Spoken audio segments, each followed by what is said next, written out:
UP के गोंडा में इस 27 दिसंबर को एक अजब गजब चोरी का मामला सामने आया।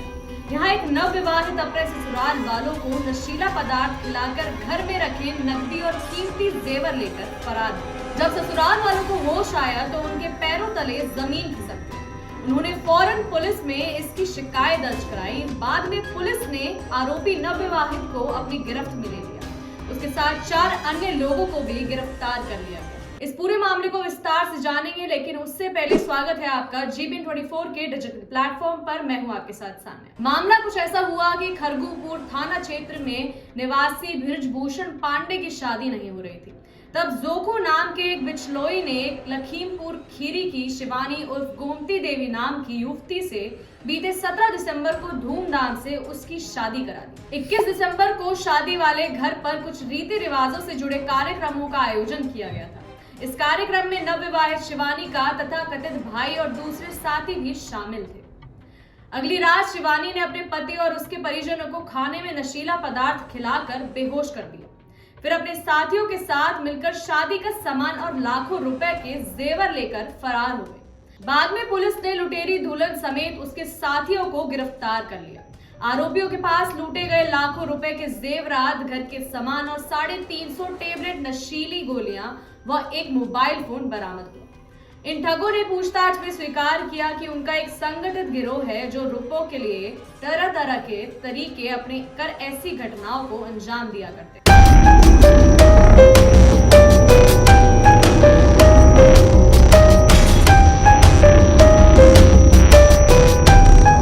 नवंबर 2023 में भी कानपुर पुलिस ने एक ऐसी ही लुटेरी दुल्हन को गिरफ्तार किया था। उसने पहले पति को तलाक दिए बिना 2 युवकों से शादी की और उन्हें लाखों की चपत लगा दी। शातिर महिला के शिकार हुए तीसरे पति ने महिला की असलियत जानने के बाद पुलिस से शिकायत की। यह महिला सरकारी नौकरी वालों को शिकार बनाती थी और फेसबुक पर दोस्ती का झांसा देकर शिकार को फंसाती थी। वो सरकारी नौकरी वाले युवकों को प्रेम जाल में फंसाने के बाद उनसे शादी करती थी और शादी के बाद लूट का खेल शुरू होता था। शादी के कुछ समय बाद वो अपने पति से पहले लाखों रुपयों की डिमांड करती थी। ऐसा ही उसने तीसरे पति शिवम के साथ किया, मगर शिवम ने आर्थिक स्थिति का हवाला देकर उसकी मांग पूरी करने से इनकार कर दिया।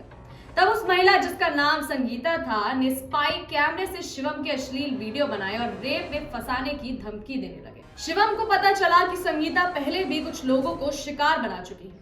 उसने इस मामले की शिकायत पुलिस से की। जांच में सामने आया कि संगीता की पहली शादी 2017 में आनंद बाबू नामक शख्स से हुई थी। संगीता ने नपुंसक बताकर बिना तलाक के पति को छोड़ दिया था। उसके बाद से पैसों के लालच में वो सरकारी नौकरी पेशा लोगों को शिकार बनाने लगी।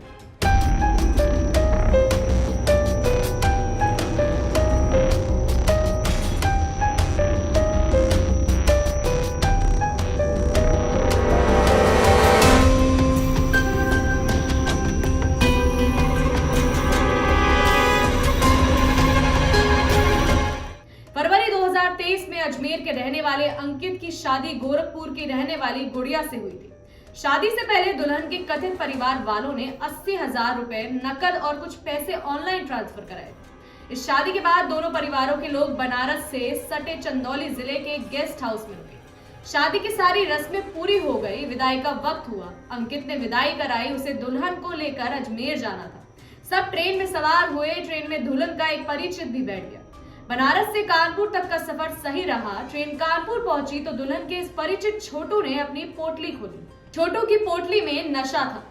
उसने अंकित और अंकित के घर वालों को चाय और नमकीन में नशीला पदार्थ मिलाकर बेहोश कर दिया।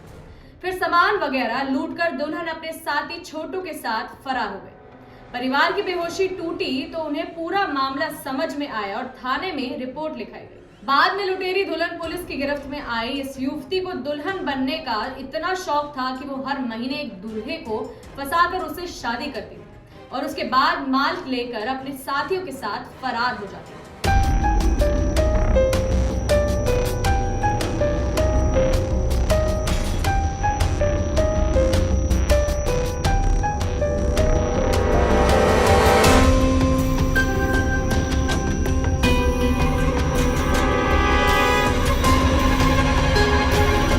दिसंबर 2022 में जयपुर पुलिस ने भी दिल्ली से एक लुटेरी दुल्हन को गिरफ्तार किया था, जिसने जुलाई 2022 में शादी की थी। शादी के बदले में दूल्हे के परिवार से 3 लाख रुपए लिए गए थे। शादी के एक हफ्ते बाद ही दुल्हन घर से गहने और 2 लाख रुपए लेकर फरार हो गई। पुलिस ने इस मामले में 2 लोगों को भी गिरफ्तार किया था, जिनका काम ही शादी के नाम पर लोगों को ठगना था। इन सभी मामलों में ठगी का ट्रेंड लगभग एक जैसा रहा। ठगों की पूरी गैंग होती थी। इनमें पुरुष सदस्य बिचलौई का काम करते हैं और ऐसे लड़कों का पता लगाते हैं जो शादी के लिए लड़की की तलाश कर रहे हैं। फिर गैंग के ही लोग परिवार के सदस्य बन दूल्हे के परिवार वालों से मिलते हैं। शादी से कुछ दिनों बाद खर्चा के नाम पे दूल्हे के परिवार से पैसों की मांग की जाती है। कुछ दिनों बाद ही दुल्हन नकदी और जेवर अपने साथ लेकर फरार हो जाती है। कुछ मामलों में तो एक ही लड़की ने कई बार लुटेरी दुल्हन बन वारदात को अंजाम दिया। कई बार शादी वाले दिन ही जेवर लेकर दुल्हन भाग जाती। ऐसी ही कहानी एक्ट्रेस सोनम कपूर अभिनीत फिल्म डॉली की डोली की थी, जो 23 जनवरी 2015 को रिलीज हुई थी। इस फिल्म में सोनम लुटेरी दुल्हन बनी थी। फिल्म में सोनम एक ऐसी लुटेरी दुल्हन के किरदार में नजर आई जो पैसों के लिए शादी करती है और फिर लड़के को धोखा दे देती है। सोनम ने फिल्म में एक छोटे शहर की लड़की का किरदार निभाया था, जिसके सपने बड़े थे।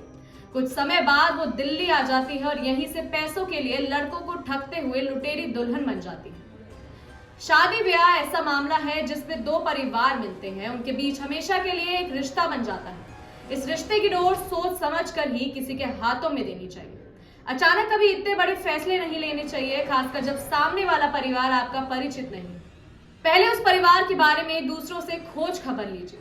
उस परिवार और लड़की की भली भांति समझिए। जब तक सही इंफॉर्मेशन ना मिले शादी करने की जल्दी मत कीजिए। धोखे से बचना है तो सतर्कता बहुत जरूरी है। कोशिश तो यही करनी चाहिए कि किसी परिचित घर से ही रिश्ता जुड़े या ऐसे परिवार से जिसे आपका कोई जानने वाला पहले से जानता हो। व्यक्ति को परखिए, उसके बाद ही शादी के लिए हाँ बोलिए। अभी के लिए बस इतना ही। ऐसी क्राइम से जुड़ी हुई तमाम कहानियों के लिए बने रहिए हमारे साथ और देखते रहिए GV24 का डिजिटल।